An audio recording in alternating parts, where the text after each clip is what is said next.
هالو شون، هي ist فراو نورا. النهارده هنتعلم مع بعض ازاي ان انا اعبر عن مرضي، وازاي ان انا اقول انا بردان، انا تعبان، انا عندي كحه، انا عندي وجع في زوري، انا بعطس، وهكذا. طيب اول حاجه ازاي ان انا اقول ان انا بردان.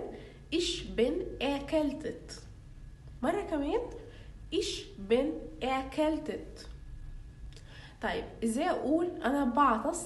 ich niese عطش ich niese. طيب ازاي ان انا اقول انا تعبان؟ هقول ich bin krank. مرة كمان ich bin krank.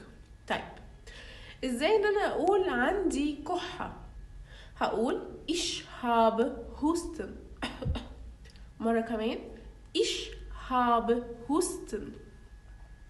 طيب ازاي ان انا اقول عندي وجع في زوري؟ هقول ich habe Halsschmerzen. مرة كمان ich habe Halsschmerzen. طيب ازاي ان انا اقول انا عندي سخونية؟ هقول ich habe Fieber. انا اقصد بسخونية يعني حرارة. تمام، هقول ich habe Fieber.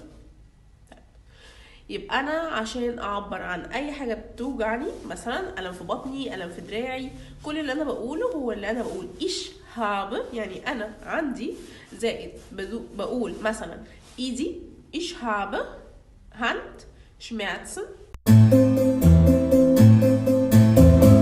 ich habe Armschmerzen. انا عندي ich habe Bauchschmerzen، يعني باوخ يعني بطن، وشماتن يعني ألم. فبقول اللي أنا بقول ich habe، وأقول مثلا بطني، وأقول شماتن يا جماعة يعني ألم. تمام. طيب أنا إزاي أسأل حد؟ أقول له مالك. ممكن أقول له was ist los، ده لو بسأله عادي، لكن أنا عايزة أقول له ماذا يؤلمك، هقول له was tut weh. was tut weh.